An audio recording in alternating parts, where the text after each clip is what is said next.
Hello there. Triggers. We all get them.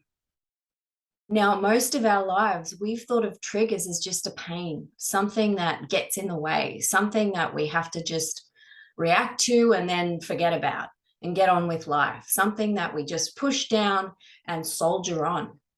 But now, as we become more conscious to the importance of body, mind, and spirit balance, of emotional and mental health, we see that triggers are there as a gift in our lives.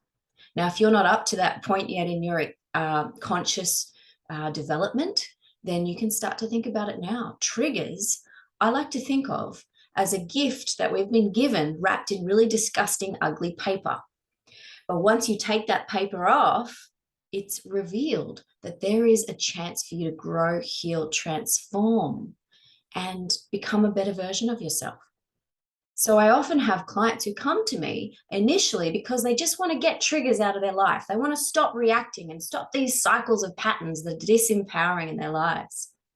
So what I do is I help to change the perception, the lens of perception around that client's idea of what triggers are.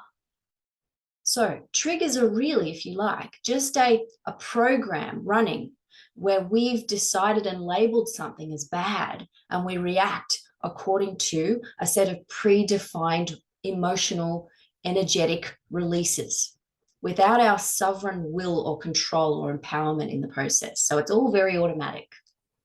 So triggers can become something where we become conscious.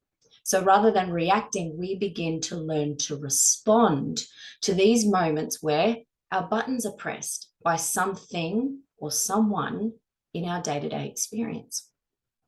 So what does a trigger reveal? Well, if we are going to begin to see the gift that a trigger is in our lives, we will begin to shed light on the revelations that triggers bring out in our learning and our growth. They reveal shadows. And if you haven't seen my video about shadow work, please have a look. This is a huge part of my approach to coaching and counseling, and also general consensus now on holistic healing. We need to look at our shadows. Our shadows are the parts of us that we've repressed, suppressed, and refused to look at. They're the parts of us that are unhealed wounds and traumas, usually stemming from childhood. Now, triggers also reveal blind spots. You could kind of look at shadows and blind spots as one and the same, but blind spots are parts of us that we haven't seen. We don't recognize are there, but their power lies in the fact that they can run without us knowing. So when we shed light on shadows, we are revealed blind spots, parts of us that have been running as programs behind the scenes that cause us distress, pain, and suffering. Triggers also reveal fears. Now, this is all tied up together: shadows, blind spots, fears. But fears are a real chance for us to look into what we are resisting in our model of the world, our perception of the world. We have created an ecology in our experience where we've decided, usually subconsciously through programming, that something or someone is to be feared. So it could be that we will fear being rejected or abandoned because this is our core wound or trauma when we were a child. We will fear never being seen and heard because this is also a core trauma when we were a child. We fear being judged, humiliated, or shamed because this is a core trauma in our childhood. As you can see, most of our fears stem from core traumas in our childhood. So when we look deep into a trigger, we start to see the fears that we've been holding on to and hiding from our whole life.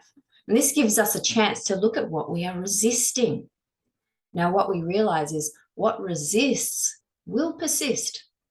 So you can be sure that if you are trying to resist looking at something about you that lurks in the shadows, then that thing will continue to control you very powerfully because you haven't decided to look at it.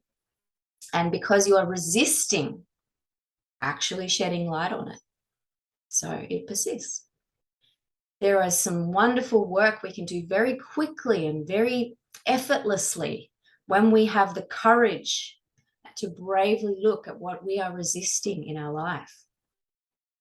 Resistance creates a frequency or vibration to attract more of what we resist.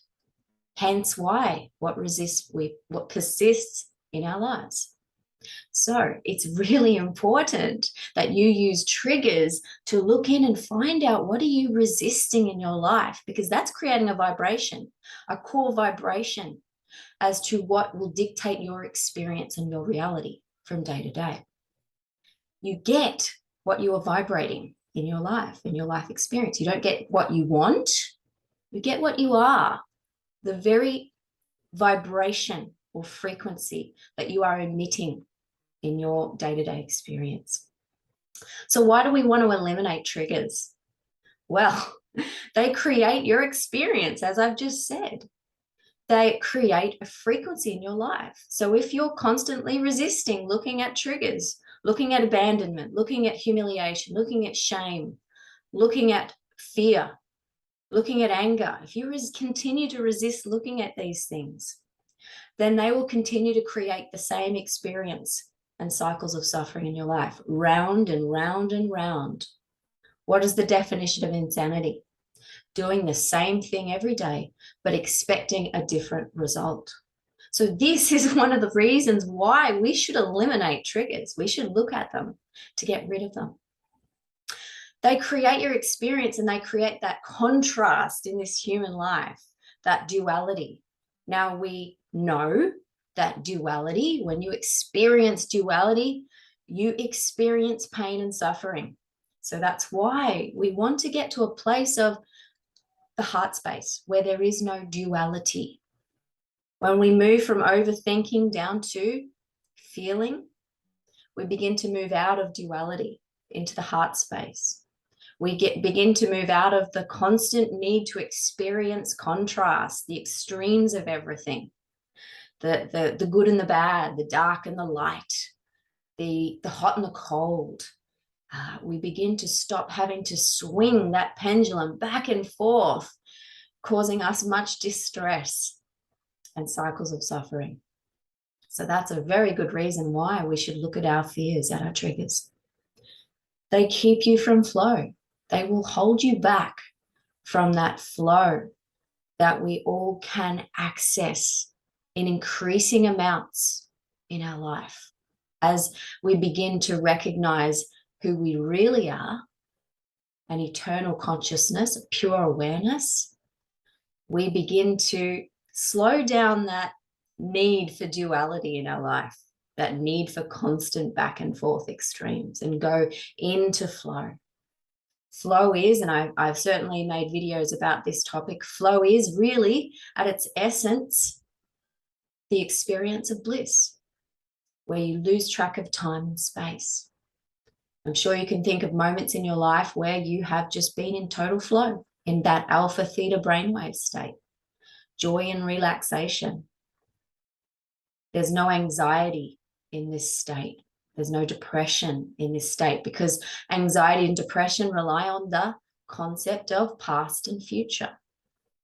So in the flow state, we are completely present. But we can't be in this flow state if we are constantly triggered by unhealed wounds and traumas.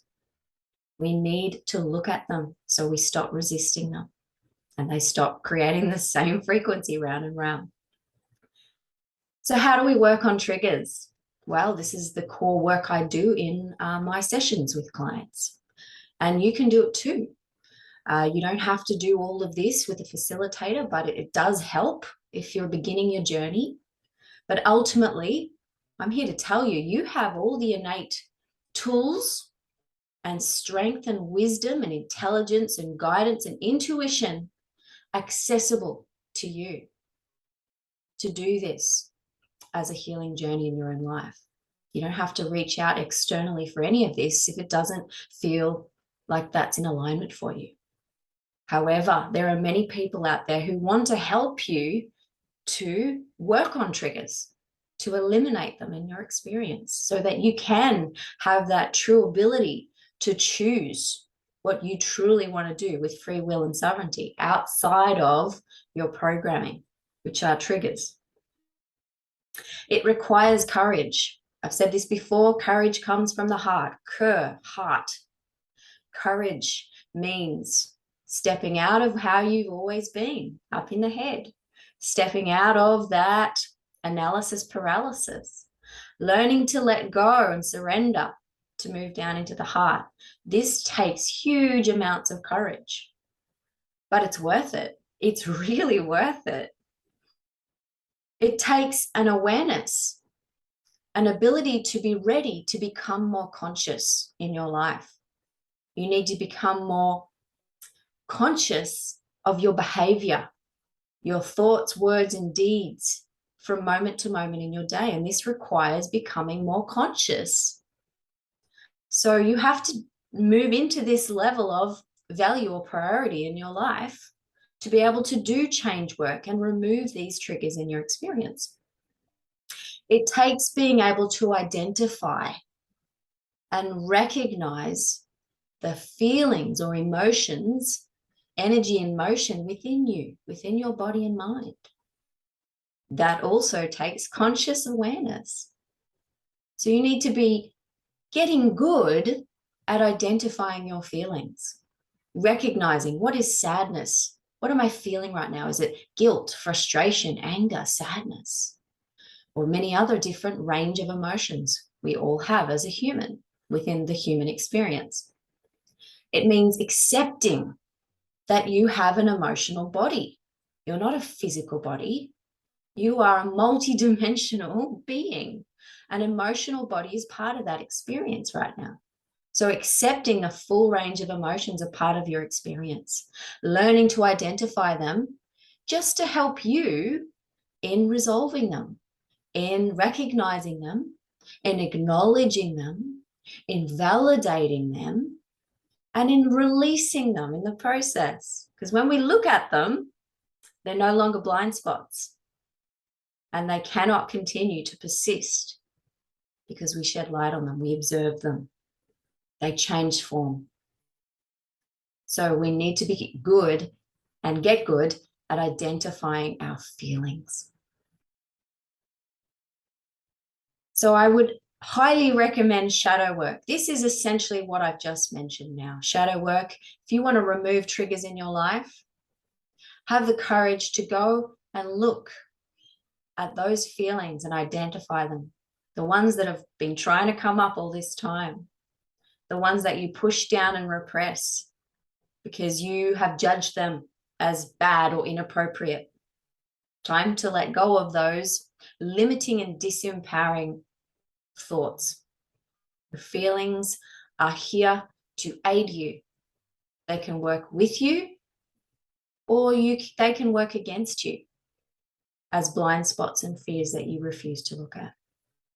But I'm saying if you really want to have a life of more flow, where you can have true sovereignty and free will, then you need to allow these triggers to be seen, heard, felt, released, so that they can no longer control and operate you from the shadows. So decide on this new habit today. By me simply sharing this with you and you receiving this message, you are already beginning the journey of eliminating your triggers, because you can no longer claim ignorance to this very concept, this understanding. So decide your new habit will be one of consciously recognizing feelings or emotions that are coming up that need to be felt and acknowledging them, identifying them, visiting the trauma where they come from. Are they coming from abandonment, rejection, humiliation, shame, or a whole myriad of traumatic wounds that your inner child just wants to share with you so that you will acknowledge they're there so you can release them? So make it a new habit. Start to be conscious of your feelings. Start to identify them. I think you get the picture, and release them. It's okay. This is the other thing. We need to change our perception of it being not okay to feel. Now, most people who listen to my videos would understand that, of course, feeling is important, but a lot of people in our culture still have never really even cried comfortably. And that may not be you, but recognize that there are people really struggling to acknowledge it's okay to feel. It's okay to be angry. You know, our culture's taught us that it's not okay to be angry. Do you see how that would continue a program of resistance within your shadows that will cause you to continually be triggered into anger if you're telling yourself it's not okay to be angry? Round and round. So it's time to get off that train. So life will change with elimination of your triggers. I can attest to that in my own experience, and it's a work in progress. It's like peeling layers off an onion. So we have built many reactions and triggers in our lives because of what we've resisted our whole life, feeling and releasing. So it's okay to take it slow, one step at a time, slow and steady. That's probably the best approach to working on yourself. And so you will find that life will feel more free for you. You will feel lighter. You will feel more joy. You'll feel more bliss. You'll feel more clarity because you'll be able to see exactly what you really desire and want to experience rather than what these shadows are dictating you need to experience, which is usually negative and disempowering, more suffering and pain. So rather than the suffering and pain, we get to move to a life of choice, true choice, where we get to respond to things. We get to choose to move in another way. We get to experience the lightness of our heart, that peace, that unshakable peace within when we don't have triggers dictating our moves. So I would encourage you to look into this work for yourself, continue the journey, the noble journey of removing the things that are disempowering you in this experience and moving your level of perception to a higher consciousness. So you know who you are in every moment. You recognize your thoughts, words, and deeds in every moment. And you are in total surrender to what life can offer you in this flow. Much more grace, much more ease, and much more effortless experiences of joy. So if this resonates with you, please like, subscribe, and share, and have a wonderful day. See ya.